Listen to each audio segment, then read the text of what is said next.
afternoon, my sweet friends, and welcome back to Peaceful Bird Gardens. My name is Dani. It is so wonderful that you decided to join me this evening, and I do say evening because it's after 6 o'clock. And the reason for that is because we are in summertime. It's only May, but it was 96 degrees out today, you guys, with 100% humidity, it seemed like. So it's summertime here.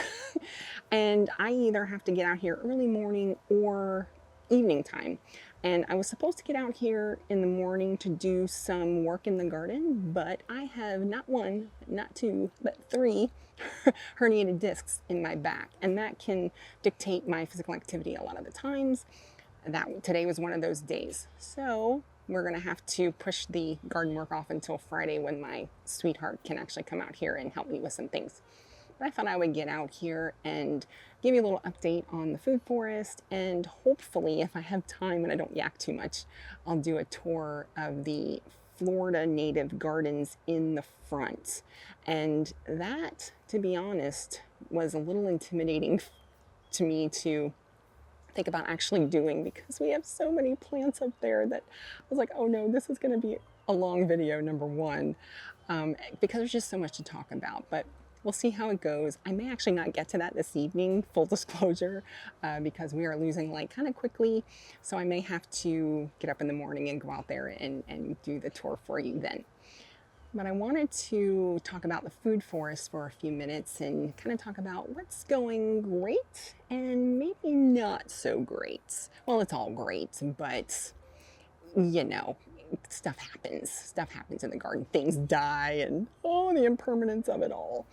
Let's talk about the good stuff first. As I mentioned, it's hot and dry, and we live in Florida. It's supposed to be raining coming up soon. We're supposed to have a rainy season. I really hope that happens, because we really do try to conserve water here, but we're also growing food. So plants need water to grow food. We're really relying on our rain barrels and that lately in our well to make sure that our annual area at a minimum gets watered. Speaking of the annual area, that's one of the good and not so good. I planted seeds, and I showed that in one of my previous videos. We planted seeds for the summertime. I did it a bit late. We planted a couple of types of beans. We planted some different types of okra, some different types of sunflowers, and we didn't get great germination on the beans. We didn't get great germination on the sunflowers, but I have had wonderful germination with the okra. And I don't think it has anything to do with the quality of the seeds. I think it just has to do with the environment. I probably just planted them too late when it was, too dry. I'm probably not irrigating enough, that sort of thing. It's okay. It is what it is. But we have had lots of okra, come up and germinated. Those came out fine. So we're excited about that. The other thing about planting during this time of the year in this climate, at least from my experience, is that things start to eat your plants like right away. As soon as they come up out of the ground, it's like there's already little holes in them from things, attacking them. So that's another kind of a negative to kind of planting this time of the year in this climate from what we've seen. But we have had stuff germinate, so positive, let's stay on the positive. And wherever plants don't happen to cover the ground like I would like them to, we'll just do some chop and drop in those spaces, and it'll be fine. That's how we'll do it through the summertime to plan for the fall planting season. The other good thing is that there's lots of produce coming this summer. So we've got avocados, not a lot, but we have a handful of our Mexicola avocados that are going to come ripe. We also have pineapples like crazy. We've got 4 or 5 pineapples that will be coming ripe over the summer. I've got one that should be ready to go in a few weeks, perhaps, or less. I keep getting on the ground and kind of smelling it to see if it actually has like a sweet pineapple-y kind of a smell. That's when I know I either have to take it or cover it with something, because that smell signals other things that it's ripe as well. So I will do a video hopefully soon once that becomes ripe on pineapples and how we grow them, how we protect them if we feel we need to, and all the stuff that they need, because I love growing pineapples. Actually, it's been a fun kind of hands-off thing to grow. So I'll do a video on that. We also have our coconut cream mango that put out one mango, just one, but she's a baby. And I'm very excited about this one mango that is still hanging on. So coconut cream mango, we'll finally get a chance to taste that. Our sugar apple, our sweet stop. Oh my. In the food forest video that I did, the tour, I showed you that her leaves looked not great. I was a little concerned that maybe she had some disease or I don't know, some kind of deficiency of some kind, even though we have been feeding it compost tea and compost and that sort of thing. But she shed all those leaves and just exploded with all this beautiful new green growth.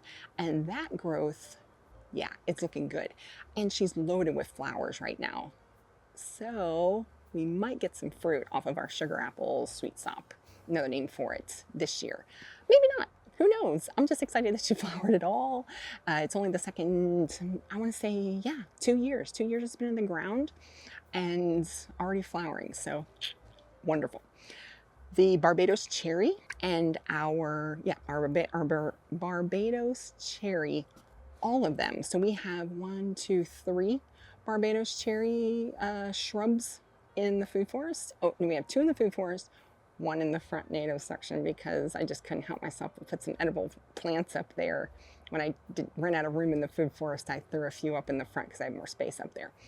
That one has flowers all over it, and our 2 back here also have flowers all over it. And that's exciting because they have been in the ground, I don't know, 2 or 3 years, and they've put out flowers kind of sporadically in that time, but this year they are loaded with flowers. Our Muntingia calabora, I'm probably saying that way wrong. Muntingia, it's strawberry tree, Jamaican cherry, wonderful fruit. I love the sweet little white flowers. They look like little strawberry flowers, which makes sense why they would, call them a strawberry tree. The fruit doesn't taste anything to me like strawberry. I've heard people say cotton candy, and I would have to agree with that. They have a very sweet, I don't know, kind of cotton candy-ish flavor to them. I've also heard them compared to like Captain Crunch berries, if you remember eating those as a kid. Maybe now, maybe you eat them now. Captain Crunch berries, I've heard them. I couldn't say for sure, but I've heard that. Those are loaded with flowers and fruit right now. I love that fruit. I've been kind of coming out and I lift up the branch every day to see if there's a little pink one there, because that's when they're the ripest, when they're really nice and pink color. And that's another thing, they're really pretty plants because they put out those cute little white flowers and then they get those really pretty pink berries all over them. So from what I understand, some people grow them just as ornamentals because they're pretty plants. Our bananas are also producing right now. I may have mentioned this in previous videos, but our Dwarf Yaupon has a good sized rack of bananas, and 2 of our Cavendish. Now the one Cavendish is in the shadier area, and so it didn't put out as much bananas. But hey, we'll get what we get. And this Dwarf Cavendish back here in the sunnier area has a normal, like a rack of what I would think of, Dwarf Cavendish to have. It has a normal rack of bananas on it. So that's very exciting. The Yaupon, I'm waiting for actually both of them. I'm waiting for the bees to finish up with the male flowers before I cut the little pretty end off of the banana rack, because from what I understand, that can make the fruit better, plumper, sweeter, all of those things. So, but I like to wait until the bees are done with the flowers. So yeah, so wonderful things going on here in the food forest, even amidst. Oh, did I mention the passion vine? Oh, my poor sad passion vine. I'm not entirely sure why, but our gorgeous passion vine that I have highlighted in other videos is dying, and I can't explain it. I just can't. If somebody watches this and knows what happened, please leave me a comment in the comment section below, because it's been in the ground for about 4 years. I want to say, yeah, about 4 years now. And this year, it just put out a ridiculous amount of fruit. It stretched 60 feet, one plant. It went 60 feet along our entire fence line and put out fruit pretty much the entire way. I was so excited this year. We were finally getting just loads of fruit off of this thing. And my husband noticed that it was really just starting to look sad. And plus the fruit were starting to shrivel before they were even ready. My little green fruit were just shriveling up. He checked the trunk, and this vine has a significant trunk, or had a significant trunk on it. But when he went to check it, it's all kind of, it's just rotted. It's rotten. The whole outer, trunk bark, it's all rotten. So I don't know why that happened. I really don't. So I'm gonna replace it. I'm gonna lose all that fruit. What can you do? Nothing. You replace it with another plant. The native gardens.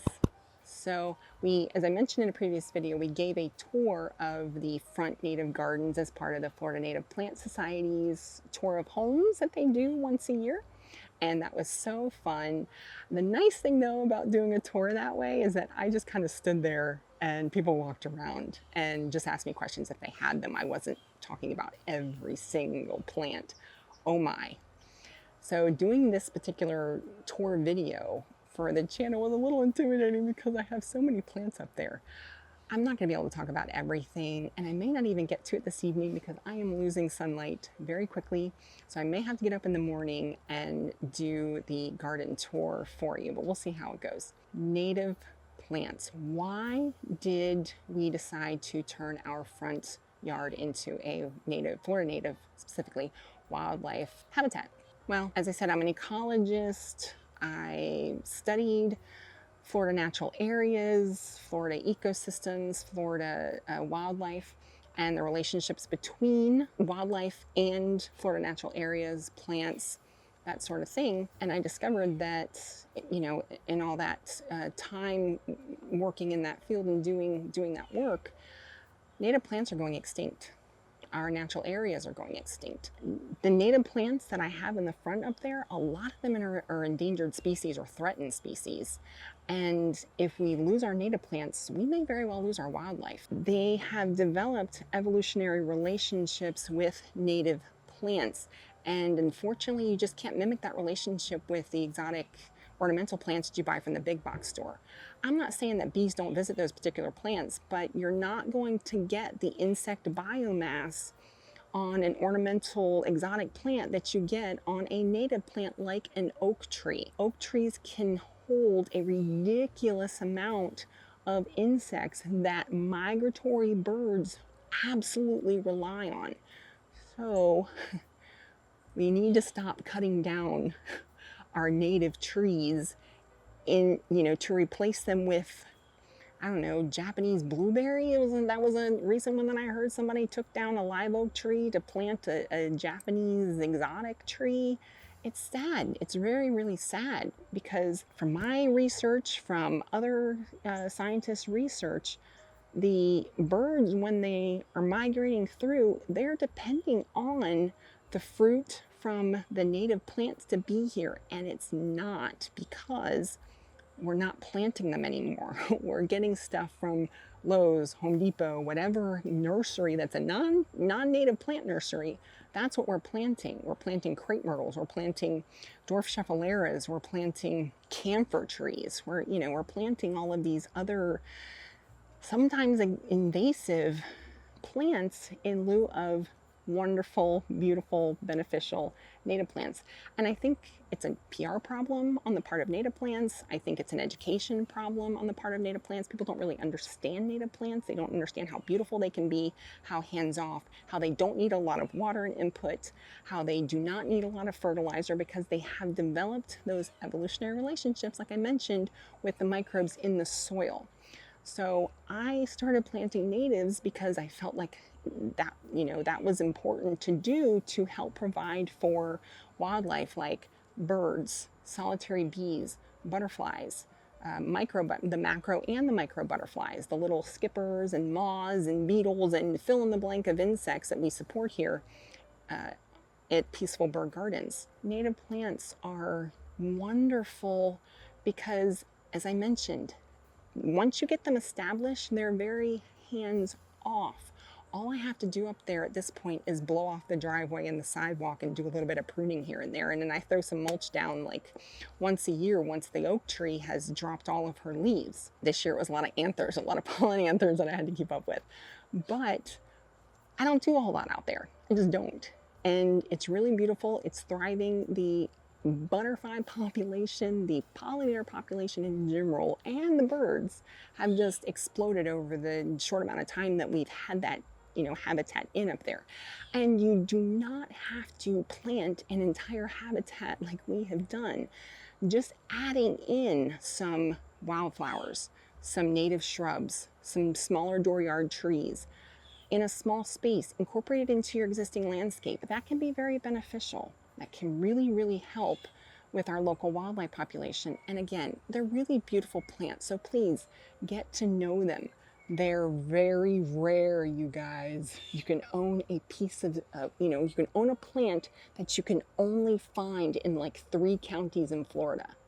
Who doesn't want a super rare endemic plant like that? None of your friends have them, I assure you.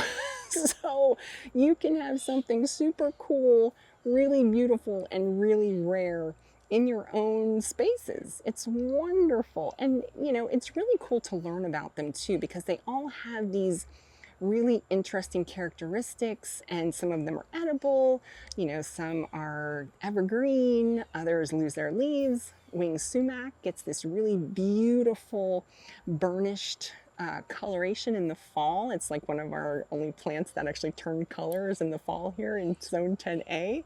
So they're just wonderful plants to have in your landscape. So that was why I planted that. Long story short, that was why I decided to make our entire front section completely native and incorporate a lot of natives here in the back food forest area, because they're highly beneficial, not just to people, because it's all interconnected, you guys.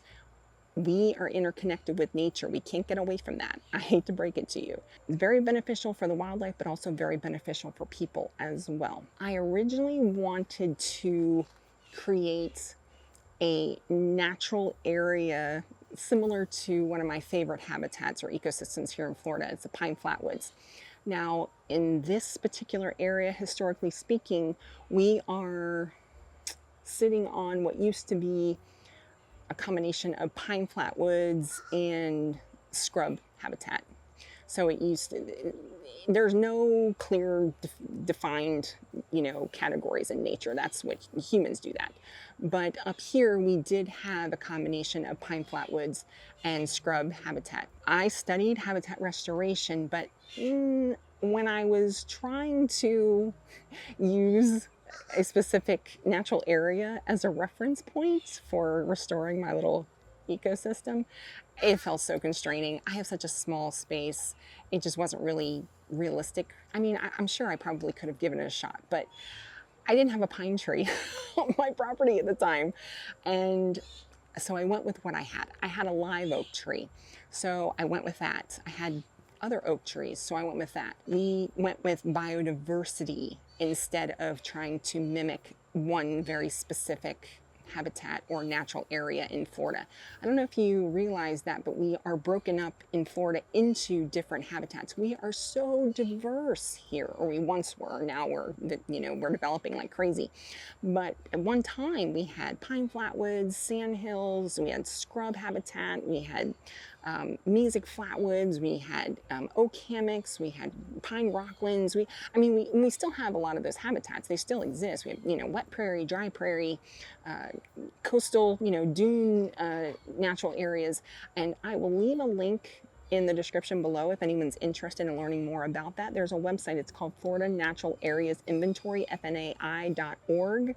I feel like I live on that site. I really love all that information, but I'm an eco nerd, plant nerd. So, and I give nature walks and talk a lot about the natural areas in the area. So I do spend a lot of time on those on that website. So I'll leave a link to that in the description below, because who knows, you might be interested in learning what was historically the natural area of your specific area. So I couldn't mimic a pine flatwood, so we just went with biodiversity and how many native plants could I fit in a space? Yes and no. So I use a lot of permaculture principles I watch the land, I watched my little piece of property for many months, watched how the light fell, what kind of shade was I dealing with a lot, how well does it drain very freely, where does the water move, we have a bit of elevation, so making sure that the water is moving in the most efficient way.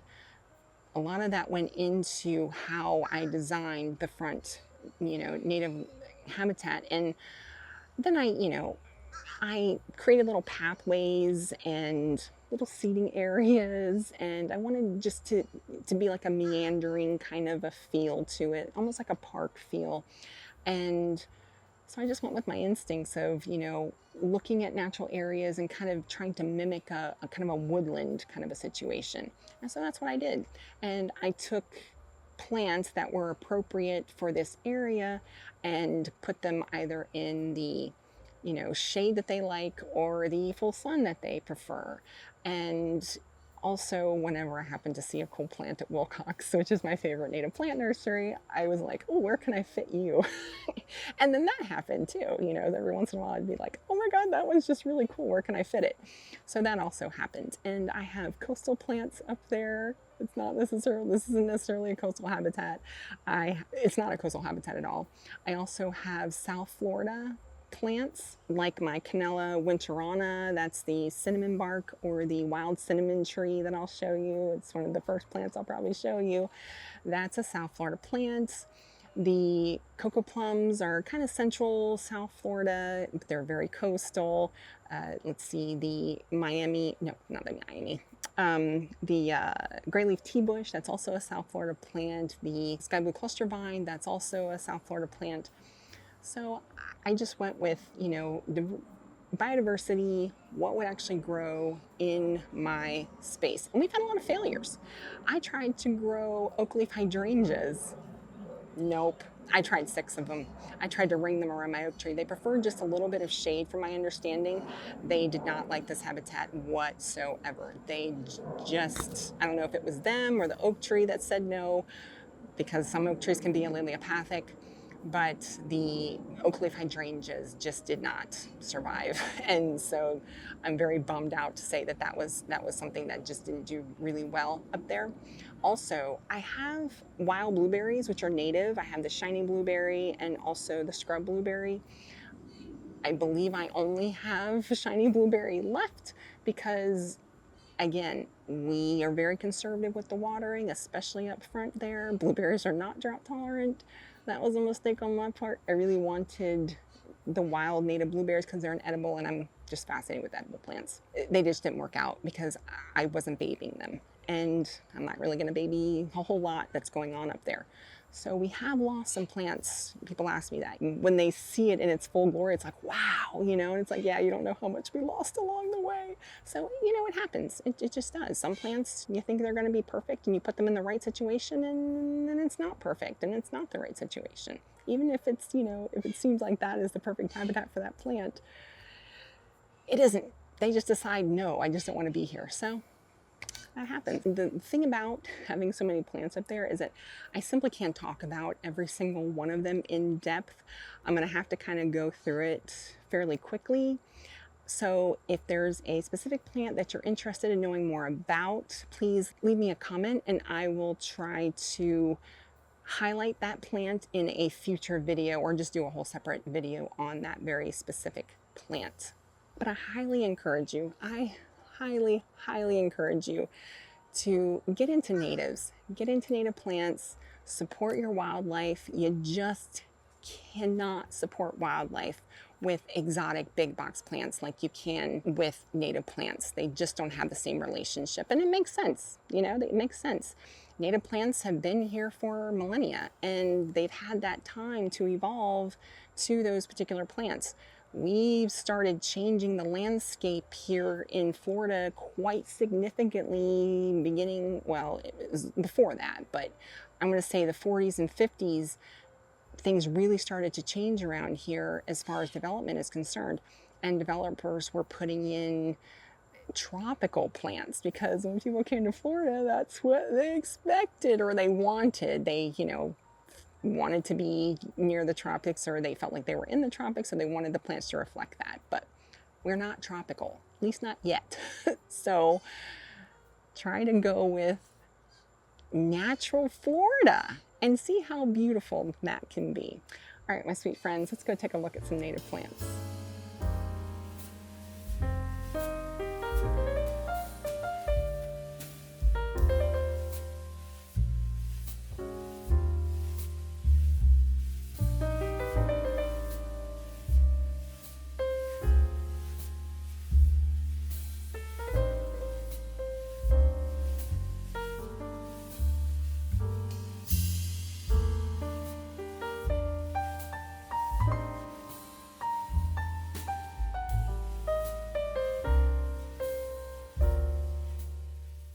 Good morning, my sweet friends. So I'm standing in the front native gardens and it is morning because the family came home last night, and so we did not do any more recording because the heat was just getting to the camera and family always comes first.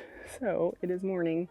So I wanted to mention also before I get started with the tour and flip the camera around that the native habitats, they support the food growing that goes on here as well. So with all of the insects and the pollinators and everything that the native gardens have created, it helps support the food growing systems that we have in the back. So I just wanted to mention that really quickly. For those of you who are more interested in growing food, native plants can absolutely support you in that journey.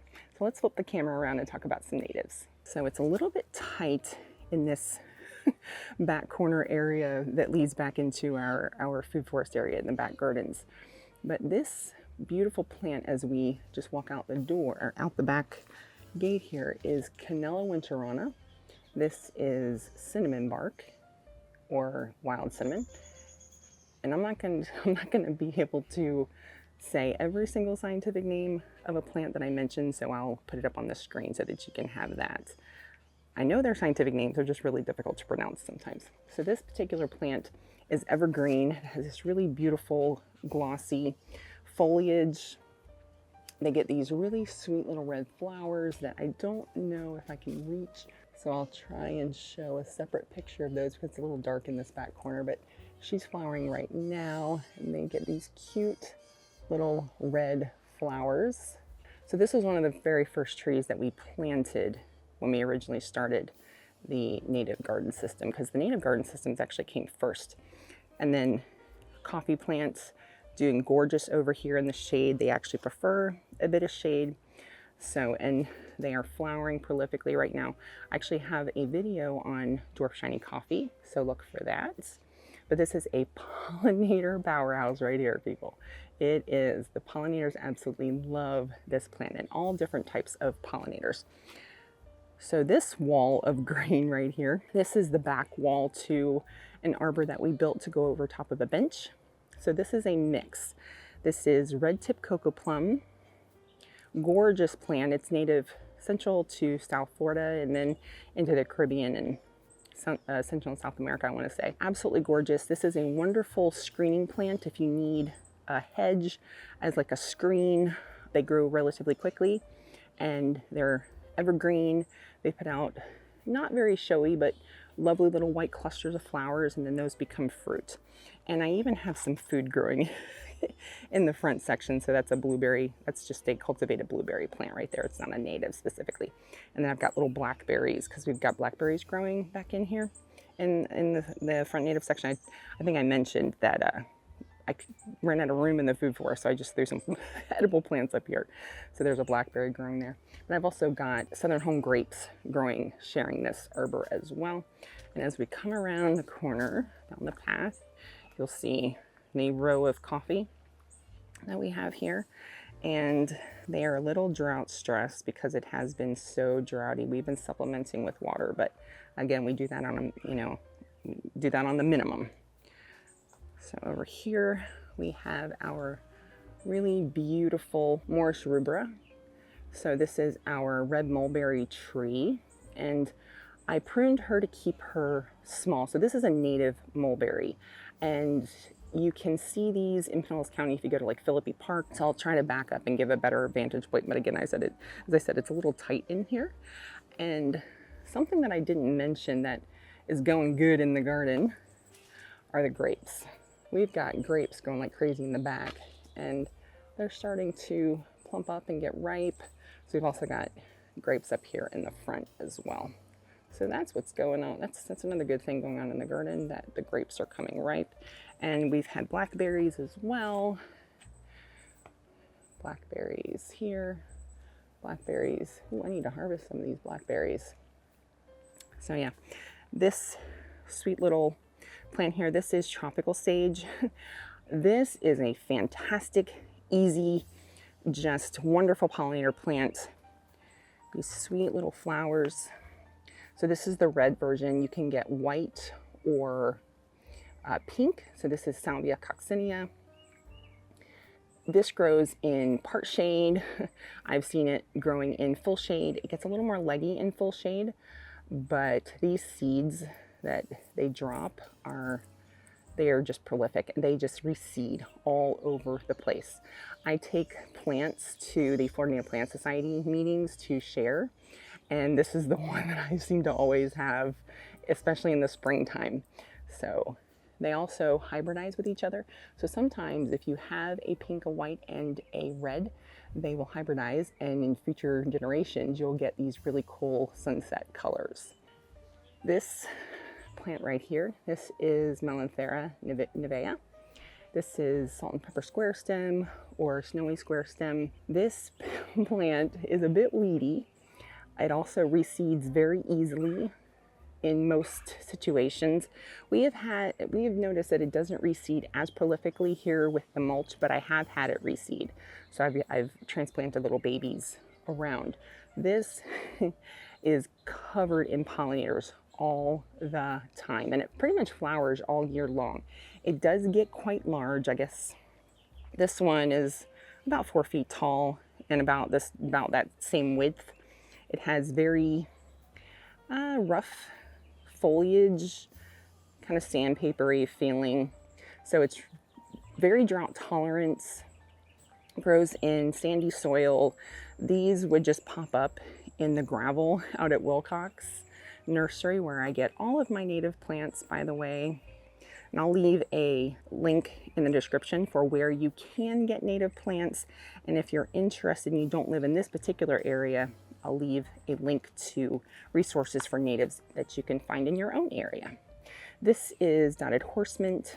This is a native bee balm, and it's wonderful because you can actually make a tea out of the leaves, but just keep in mind they contain a chemical called thymol that can be upsetting to your stomach if you eat large quantities of it, so just keep that in mind. But you can make a tea from dotted horsemint, from my understanding.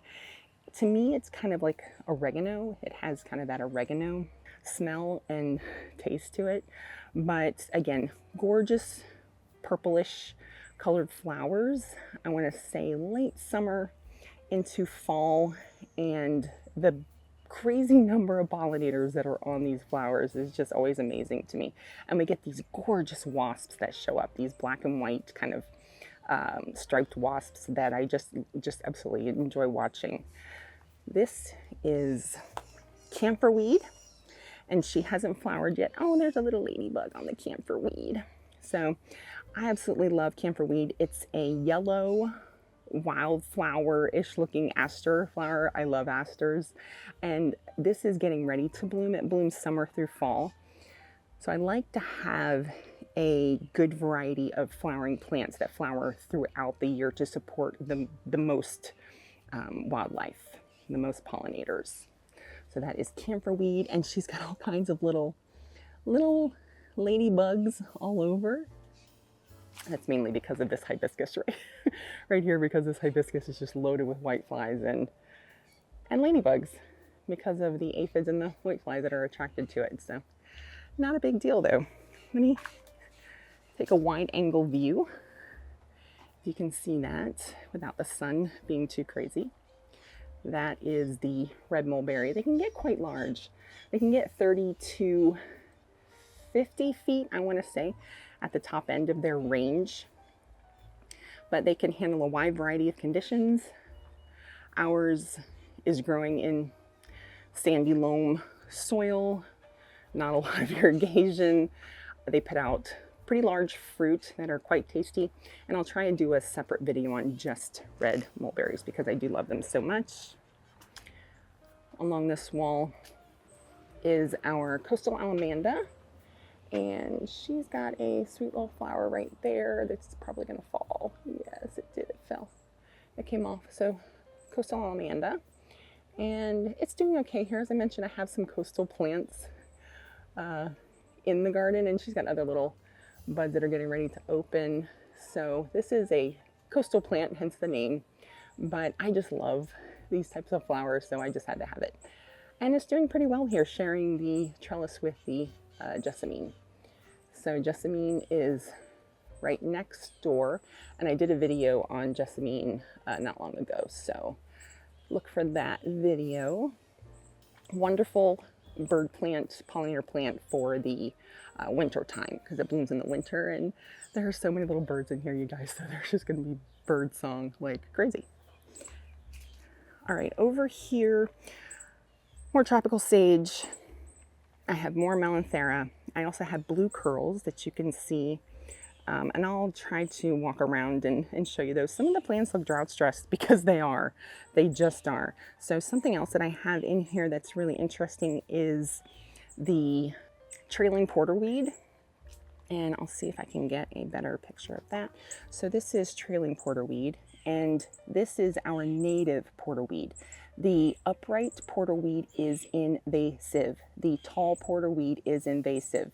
This native porterweed is not invasive. It is a ground cover and trails along the ground. So I highly recommend that if you have the option, and you do, that you not plant invasive plants, that you try to support the natives and plant those, especially when you have an alternative. This is porterweed as well. It's just not invasive, and it's more of a ground cover. So the tall porterweeds, try to avoid those. And then I also have pigeon pea planted out here as a nitrogen fixer.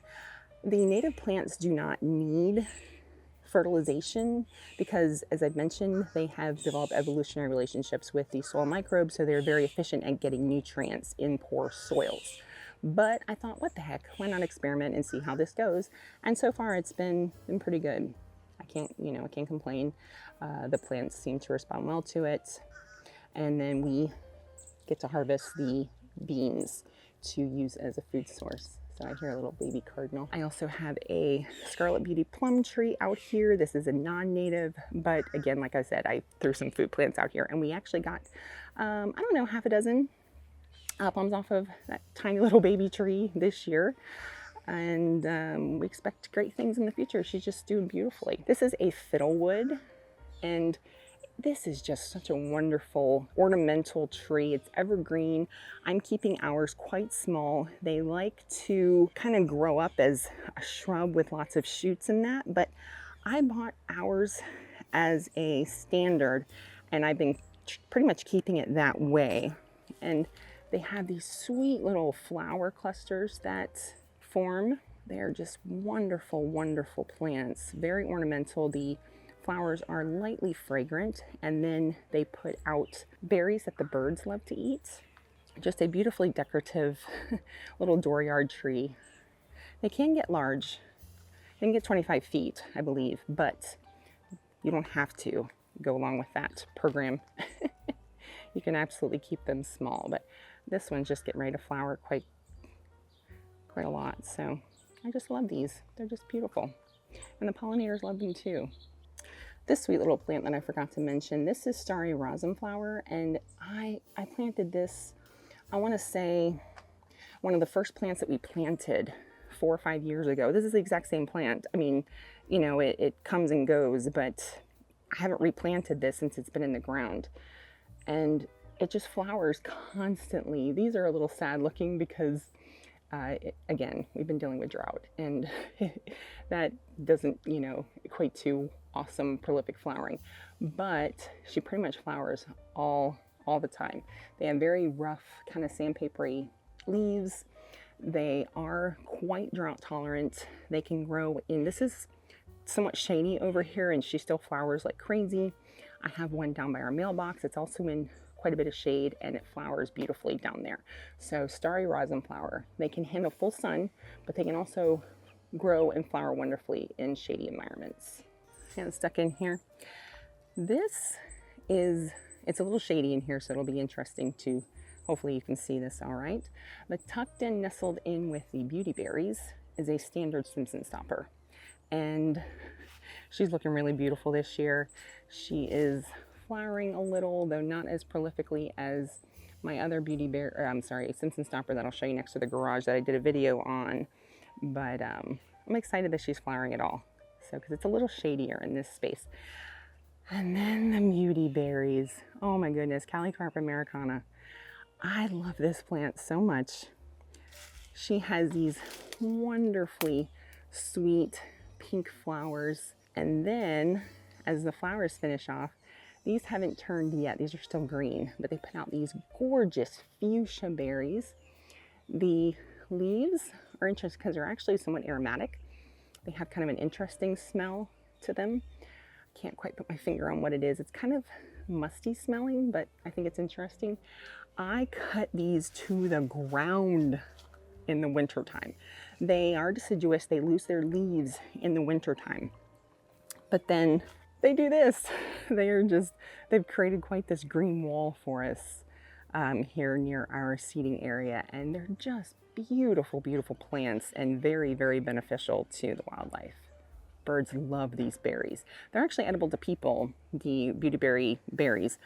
I don't think they are very tasty, but I have heard people make jams and jellies and all, I've even heard of people making beautyberry wine.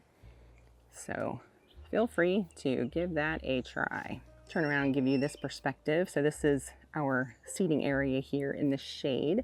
And then all along the back there, we have red-tip cocoplums, we have blackberries, and we have southern home grapes. Pan around here. And this sweet little lollipop of a tree that I've created is a winged sumac. This is a native weed. As a matter of fact, it's a weedy plant. It's a ruderal species, believe it or not. And it puts out these really beautiful sprays of flowers, and then those turn into berries that you can actually make into like a lemonade-y kind of a drink. They contain, the hairs on the outsides of the berries contain malic acid, and you can turn that into a drink. I haven't actually tried it myself, but I've heard it's interesting. So beautiful plant. This is also deciduous. It loses its leaves in the winter time, but this one, once it starts to turn, the leaves start to turn colors, they turn this really beautiful red burnished. Oh, it is just gorgeous. It's really, really beautiful. It's like fall.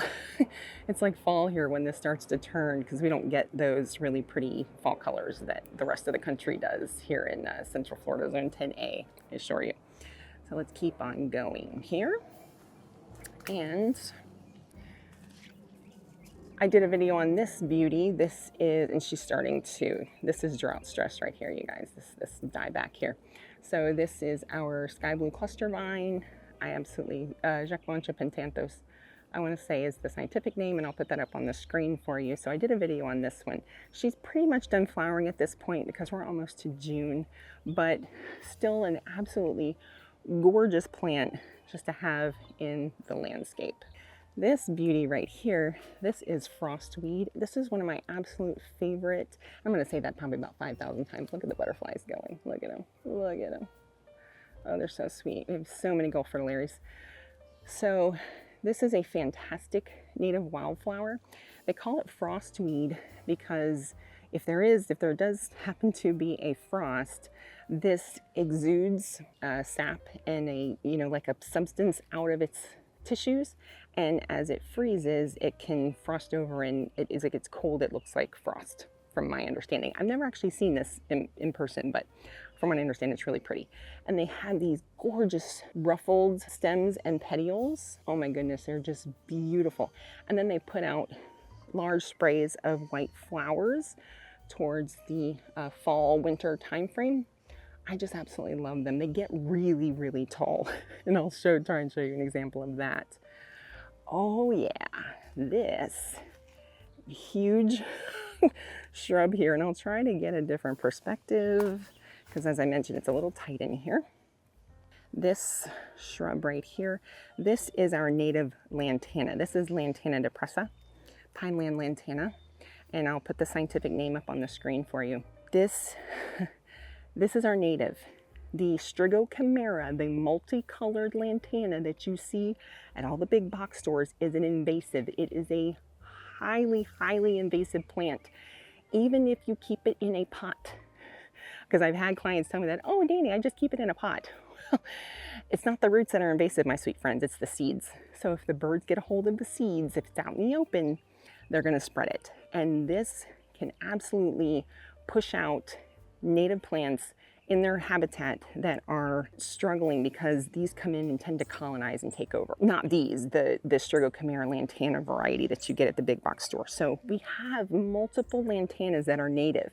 Please choose the native plant. Don't choose an invader. This plant, the Strigochimera lantana plants, they've taken the world by storm, but not in a good way. So they're invasive in multiple countries. So please try to plant the native if at all possible, if you can help it. And we have lots of resources for that. So this is a gorgeous plant. And we also have button sage that I'll show you in a moment. That's also a lantana that's absolutely beautiful. This, unfortunately, the Pineland lantana can hybridize with the invasive. So that's something to keep in mind. This sweet plant right here, and a lot of these are, relatively small because the system is only 5 years old at the top end. We're going into the 5th year.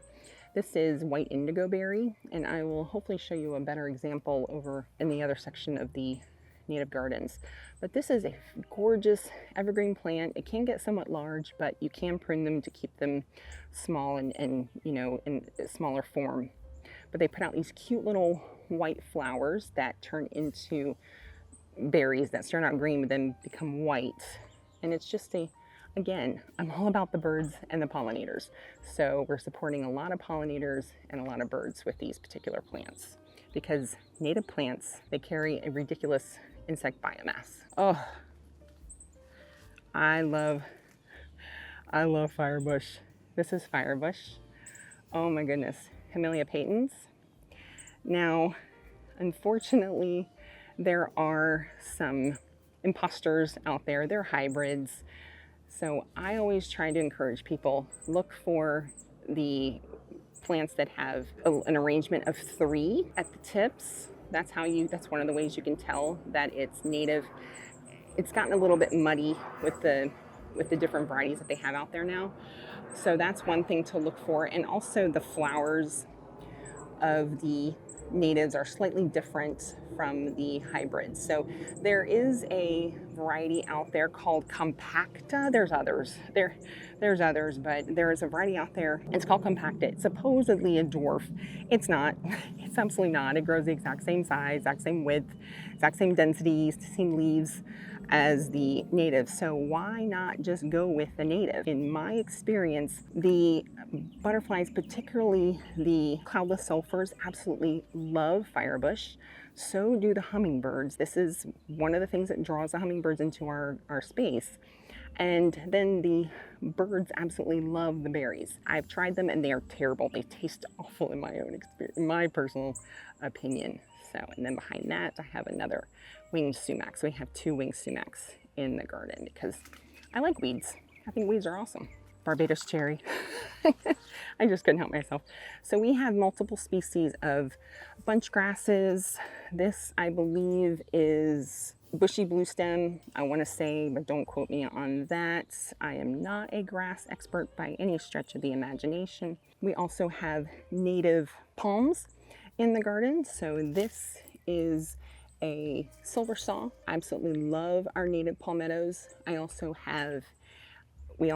take you around and show you our dwarf palmettos, our sable minors.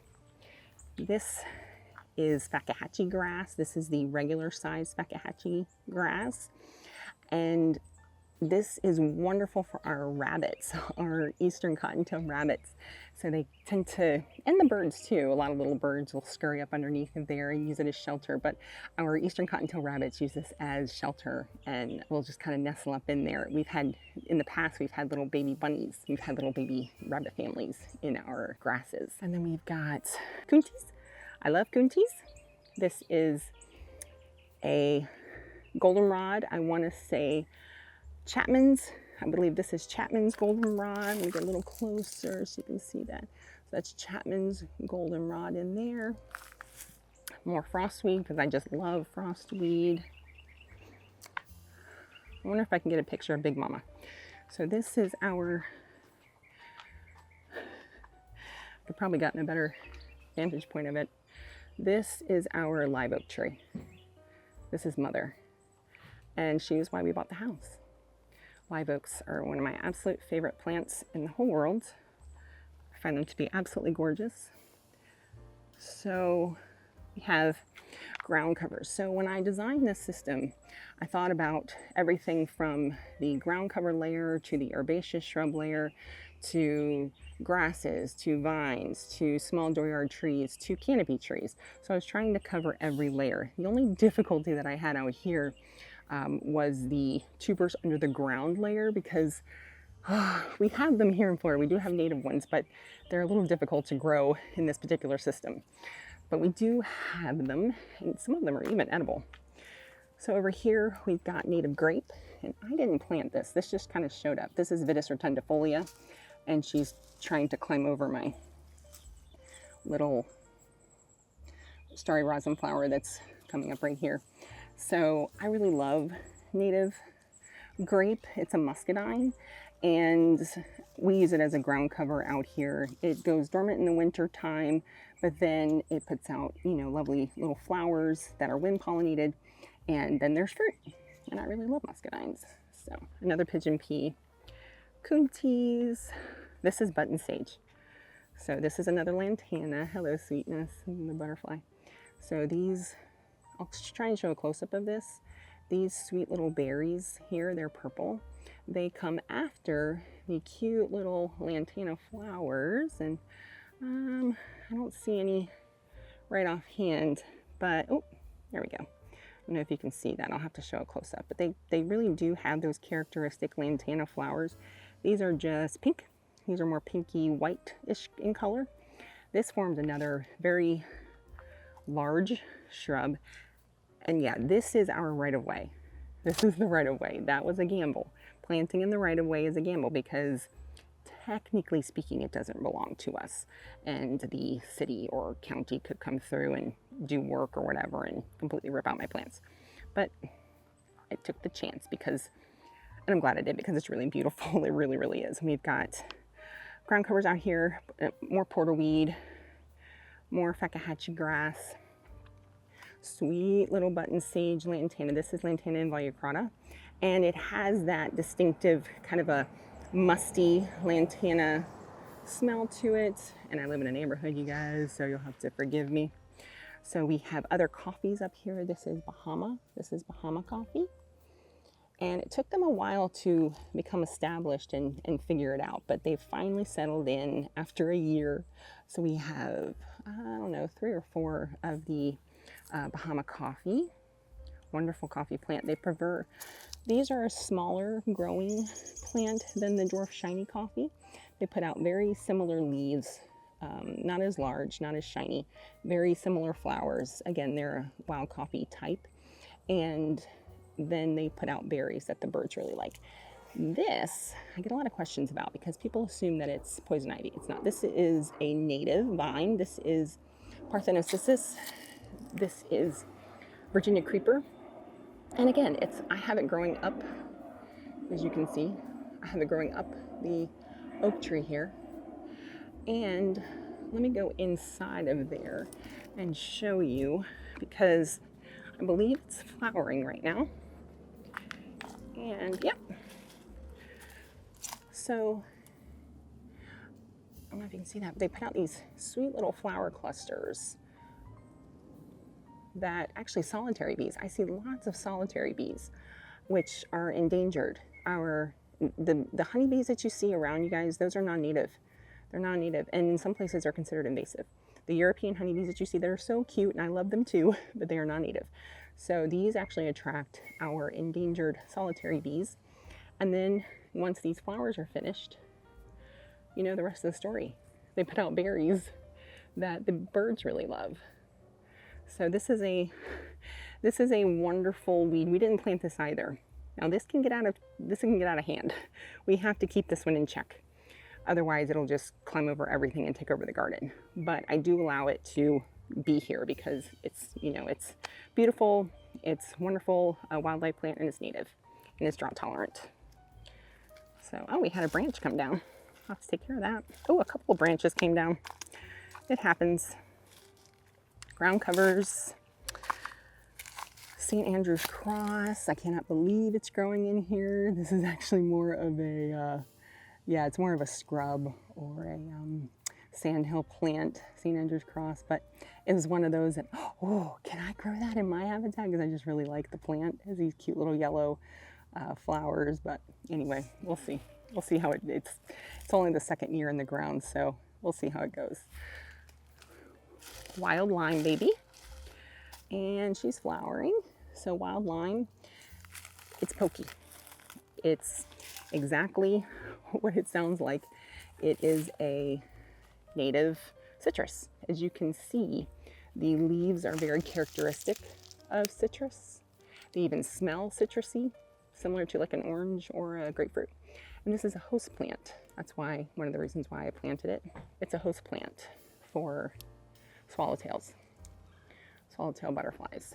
But keep in mind, this one does have thorns, as you can see. I don't know if you can see those thorns in there. And it can get quite large, but I plan on keeping ours small, just like everything else in here. This sweet little thing, I'm gonna try and plant more of. This is a Dwarf Yaupon holly. And a lot of the dwarfed varieties that I've tried the Dwarf Simpson Stoppers. They didn't do so well for me. This one did wonderfully. And I will put the exact variety up on the screen for you. But this is a lovely little, this can absolutely be used as like a boxwood. You could hedge this really nicely if you wanted that kind of a look. So Dwarf Yaupon holly, I highly recommend this sweet little thing.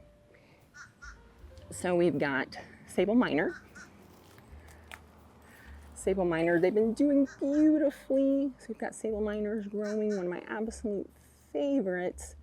Palms. People don't understand that most of the palms that you see are not native to Florida.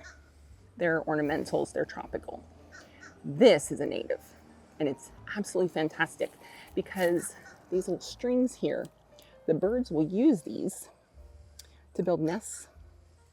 They'll use this for nesting material, but they also put out flowers that you get the oddest pollinators on. You get love bugs and moths and beetles and all kinds of really cool pollinators. And then they put out fruit again for the birds. This is a Walters viburnum. Oh my goodness. So again, gorgeous plant, wonderful in shade. They put out beautiful white flowers, and then they put out berries for the birds. This buzzing plant here with the sweet little pink flowers, this is grayleaf tea bush.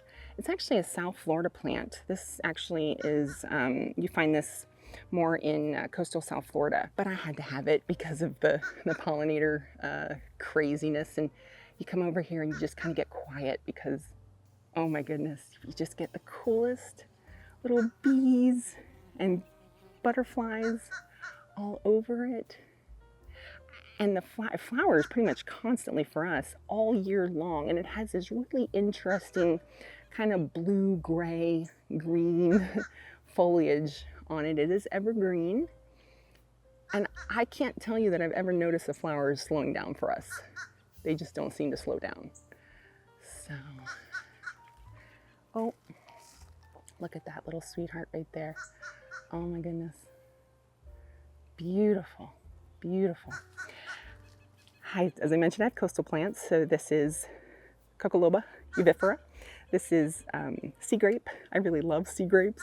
I like the taste of sea grapes. That was actually one of the reasons why I grew it in the first place, was not only because it's a beautiful plant, my neighbor actually likes them too, and the fruit is edible and tasty.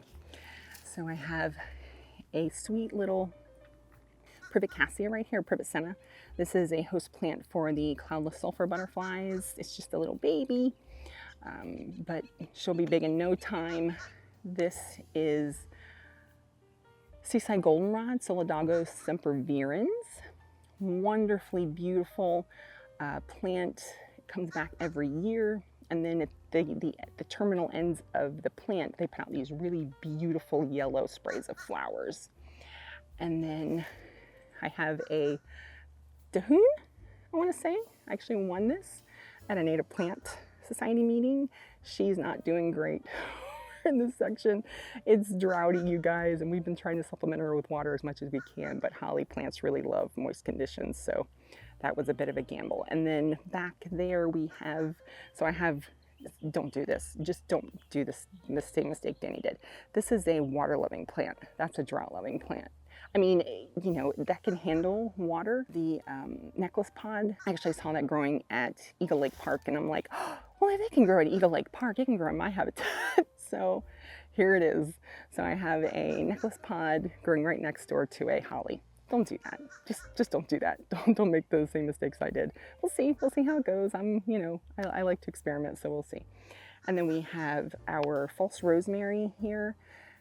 Again, an endangered species. It's just a beautiful, beautiful plant. It's not, it looks like rosemary, but it's not like the culinary rosemary that you think of. But gorgeous little purplish blue flowers that the pollinators really love. And again, it's an endangered species. This is incredibly rare. So you could be owning a piece of rarity, you know, and preserving the genetics that have been here for millennia. So plant natives, you guys, just plant them. I tried to create layers, you know, so that as you're standing at the sidewalk, it's not just a wall of green. There's all these different interesting textures and layers. So that's how I also kind of designed it visually in layers. All right, let's take a minute to talk about coonties. So coonties are cycads. They are not palms. They're kind of distantly related, but cycads are quite ancient plants. They put out these really cool, this is their new growth, really drought tolerance, just beautifully hands-off plants, and you get male and female. So sometimes you have these cones and sometimes you don't, depending on whether you have a male or a female. But these are really, really pretty plants that have a landscape. They can grow in full sun or shade. And we have them in kind of a little mix here. All right, so this sweet little plant I have done in previous videos. This is our Simpson Stopper. And oh my goodness, she is loaded with fruit this year. She was loaded with flowers for the longest time. And now she's just covered with fruit. And look for my video on Simpson Stoppers because beautiful plant, beautiful flowers, tasty fruit, interesting bark, and a little lizard. So beautiful, beautiful plant. Okay, so this section, this is a bit of a work in progress for me. So we had native elderberry over here in this section, and it took over. I mean, it completely colonized this area with little babies, and it was taking over. I couldn't grow anything else because the babies just kept popping up, and I mean, they were everywhere. So we went, I'm like, nope, we took it out. We're going with something else. So I put in that sweet little longleaf pine right there.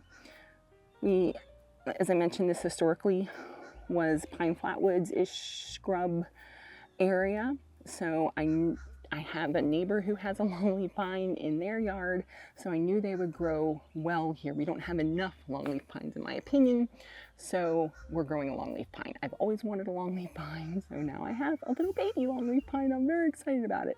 So what I'm going to do is I'm going to grow this area with that foundational longleaf pine in mind. So the shrubs and things like that I will put in here, they are going to be plants that work well with pines. And I already have a sparkleberry in here. That is a blueberry relative, and she's not very old, and she's been in a lot of shade because of all of the elderberries, but this is the sparkleberry right here. I also have a plum. This is a native plum. This is Chickasaw. This is a Chickasaw plum, and I grew this from just a baby little cutting that I got from Wilcox. This is a hibiscus, and it's debatable whether it's native or not. I did get it from a native nursery, but they were not sure whether it was native, and when I looked it up, everything told me that it wasn't. So it is what it is. It's okay. It's not the end of the world to have, you know, it's not invasive or anything. It does really put out pretty flowers. So this here is behind the Chickasaw plum is Morella Styrifera, and I think they changed the scientific name since I was in school. But this is wax myrtle, and wax myrtles, gorgeous plant, very interesting ethnobotanically speaking.